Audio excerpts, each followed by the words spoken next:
Face reality, people. Movies are dead. Games are dead. Narrative? Dead. Media is nothing but neural trigger response and viral conditioning. Wait, what are you two talking about? This really looks old school. And they did a good job with. They didn't have some super budget or anything like that. Like, you could tell it's very confined and small, and they seemingly use like techniques and elements to make it look not just like an older time period, but also a little bit more gritty and like more real looking, if that makes sense. Yeah. Instead of Sci-Fi Channel cinematography, where they have even bigger budgets, maybe bigger budgets than this movie, as far as like the things that are going into the sets, and yet somehow their show looks terrible. But it is what it is. Yeah, I was thinking, after all this stuff was happening, it felt like it was going almost into a horror genre, but I was like, wait, I can't call it horror because horror is like fake stuff. And this looks like it can actually happen. Like, it could completely happen. Yeah. Like, true. It's what an interesting movie. Unique. It's clever. It's like a movie. That felt good to fucking watch. That's my Chris Stuckman style review.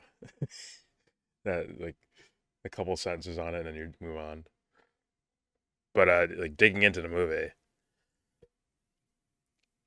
man, they surprised me in several moments throughout the movie without subversion.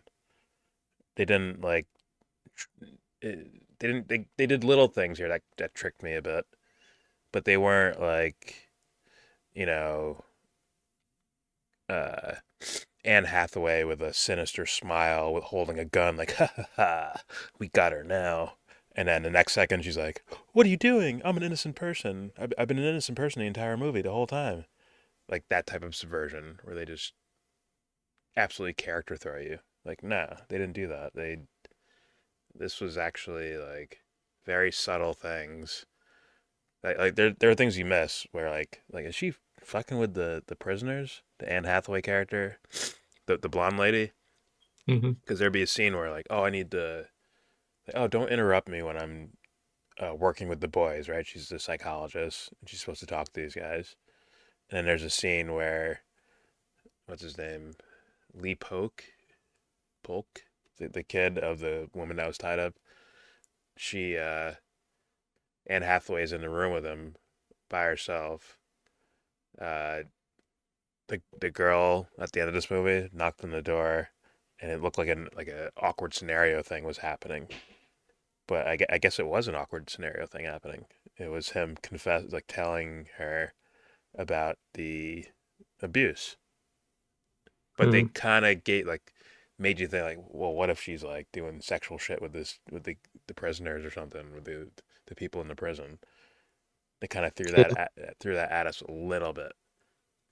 But I wouldn't call it like subversion because they didn't like. They just didn't reveal it. They just give you a peek. Yeah, they didn't have her like adjusting her makeup and fixing her hair up like and sweating and she's like oh my god what are you doing here? Like they didn't do that. They just had her like open the door normally. She's Anne Hathaway. She's hot as shit, and then the kid just has like an awkward look on his face, like looking at whoever's walking through the door or whoever's at the door. And that was enough to get our imaginations running to start subverting ourselves, which I think would be the best type of subversion, right? As far as like a what's going on thing, where you're kind of guessing what's happening, and you get us to kind of betray ourselves and get caught into something that's in our imagination rather than the thing that's actually on the film. So like they did several things like that. I don't even think the little like scenes where she's like shooting someone like not actually shooting them, but in her imagination shooting them. I don't think that was subversion either. I think that was a telling of a type of a mind, like an introverted character, and what I understand with introverts, they play things out in their minds, right? For good or for bad, they play things out in their minds sometimes. Like there's more like a because of her dad being the way he is, it's embarrassing, and he fucking looks down on her, and she's like, I'd rather just shoot myself. Thus the thought pops up, but she doesn't actually shoot herself. It's just a feeling of I want to shoot myself, or I want to shoot my dad, like that thing, where she shoots her dad right in her imagination. It's like I just want to kill this motherfucker sometimes, like that type of shit. I think this is just fucking well made, man. Super well made to me. Yeah, yeah, that moment really shocked me. Like it shocked me. Like I've seen it done before. You know, there's other movies that do something like that, but I, I guess that's the only time I saw it in this film, and it just threw me off guard. Like she just shot herself, and it's like, oh, okay, it's just in her head. Yeah. But she, I don't know, I felt convinced there, and another part where they do that, like what you were saying, that they let your imagination go was the the part that I said I liked that when they were she was standing at the window waiting and waiting Yeah. and waiting. For Anne Hathaway to show up. Yeah. And that was exactly so that you can try to think for yourself what's going on. You know. Yeah. Like oh, are they gonna have her like semi give up and then Anne Hathaway pulls into the driveway? Is Anne Hathaway not gonna show up at all? Like they built that. That's you're exactly right about it. That's like a tension builder when you give space. Right, you put empty space there to give us time to fucking mull it over, and then we end up creating the tension by ourselves without them really doing that much on screen. That's beautiful. There's so many times when that makes such a difference because like a lot of times there's some kind of efficiency of like, okay, you have an hour and a half, 2 hours to tell everything, and Yeah. so they usually try to make the most out of each moment. But those times are uh, important when they don't just like cut and they actually give you time to think, like, because in real life, like she's gonna be waiting 5 minutes, 10 minutes, 15 minutes, like all that Yeah. stuff happens in real life. You're waiting and there's a suspense. But Yes. often in movies, it's just like, okay, you look at the window. All right, they showed up because they have to show up. Or they don't show up Or and they don't. they wait And 2 minutes. They show the girl crying while looking out the window. It's like, oh, I guess she doesn't show up, and then they move on with the next scene. Like lazy shit. Dude, like yeah, that was an hour and a half movie. Like they fulfilled an entire story with characters and understand. Like it's less about the characters around them. Like you're still learning things about them, but it's more about the girl, the main character, Eileen. Right? She's the fucking title of the movie, Eileen, and you get to actually know her through just an hour and a half of film, and her experiencing things. Like fuck, that is. This is a well-made movie. Is it the greatest thing ever? No, but it's unique and it's well made. Like I walk away satisfied after watching that personally. And yes, I think it's even rewatchable. Maybe not for me, like not maybe not for a while for me, but it's even rewatchable. I think there's elements, there's subtle things that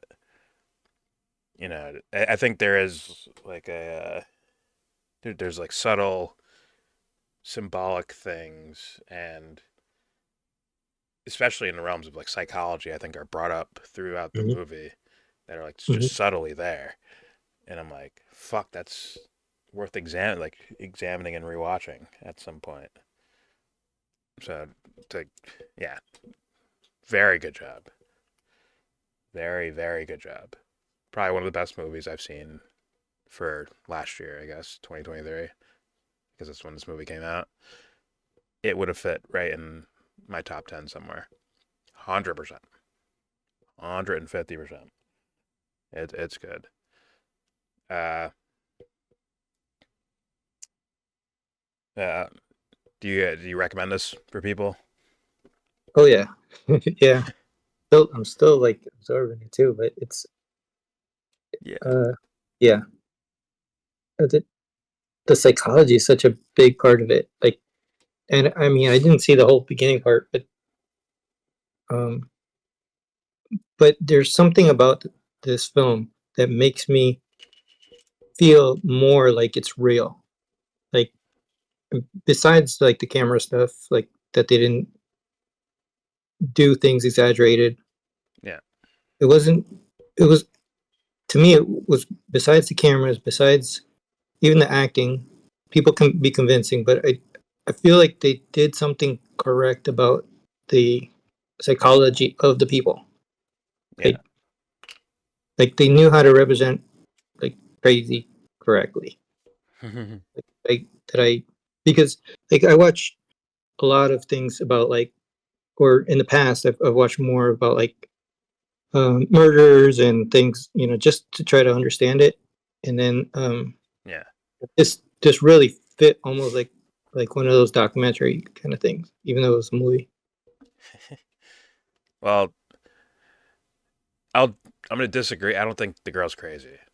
I think she's definitely Well, inwardly driven, as in her psychology is because we're seeing the movie like partially through her eyes, like a lot of it through her eyes and her experiences, to where we're like, so there's a lot more vividness to it. But I don't think she's crazy. I think well, she's what's crazy? Crazy is exactly. like different perspective of the world that just really doesn't fit into like what people accept as society. That's all crazy is. Okay, It's, well, if you go by that definition, then I guess she would be. I think she's a different type of personality in a small town, and then this fucking glamorous Anne Hathaway from Harvard and her psychology degree and all, and she's like, no, it's okay to be different or unique, and she lives by her own rules. She's kind of a rebel to the whole thing. Like enters her life, and then she starts breaking more outward. She starts becoming more expressive outwardly, right? And like the chains came mhm, off in a way, but slowly. Like they slowly came off, and she's slowly exposing her personality and who she is with more of the world around her. And then, right, because like she didn't create that scenario with the mom, right? Anne Hathaway hit her with the fucking chair, tied her up, left her in the basement, and then called her to bring her over. And then like she put that girl in the scenario. Now Anne yeah, Hathaway's reasons were yeah, probably like social, like I can't go to jail. I can't go. I need a witness for so that they'll call the cops. We'll have the cops come here, and you'll be the witness that this woman attacked me, and that she was thinking socially, like how do I get out of this scenario socially? The other girl, the main character Eileen, her thing is that she's truly a passionate person and actually letting it out into the world. Thus, she got this Bonnie and Clyde idea in her head, right? Just from being a passionate person that it's like, oh no, like I did all this, I'm backing you. You're like, you're gonna back me, like because the Slade did something horrible, right? And it's okay, like it'll work out. We'll just run away. We'll run to New York. We'll be together. Yada yada. I love you. All that shit. And it's like definitely delusional, but it comes from I think a passionate place based on the character we see play out through the movie. And I'm like, that's not to me. That's not crazy. Like I just I get it. I don't blame her for that. Like I get it, but yeah, I mean the whole reason to kill her too was because was to well she shot her for being upset, but then they had to kill her for that safety about not going to jail, right? Like they just went too far, right? So the the thing that she got like more passionately romantic, or she says she loved her, makes sense in the middle of such a trauma or like an emotional traumatic experience. Like that makes a lot of sense. Yeah. The chains were fully off at that point, but there was no direction. Like a ball of chaos that's just seeing the world for the first time, but there's no direction behind it. It's just like the girl who lived the routine over and over and over again. Go to work, come back, go to work, go to the liquor store, buy her dad alcohol and cigarettes, take care of him, eat dinner, repeat the next day, over and over and over again. The chains break off, and it's like you can't really put it back into a cage as far as the way the character developed. Even Anne Hathaway's like, "Oh, whoa, this is too much." Like, I can't do all that. Even though I said all this, like, "Oh, you seem unique, like a unique type of person here." And then I guess she took it to the next Okay, fucking level. I definitely expected her to shoot her. I did not for a moment expect the attempted framing of her father. Yeah, I like I liked it, but I didn't expect it. yeah. Well, all right. I'm gonna give this movie a solid 7.9, 8 out of 10. I think it's really good, Mhm. really solid movie, and unique. Once again, I think it's unique. There's elements I've seen before and other things, obviously, but I think it's the way it was all put together was unique, along with great pacing and obviously the character development of the main character, Eileen. I thought that was just well done and cool. All right, there's our Chris Stuckman style review of an actual decent movie.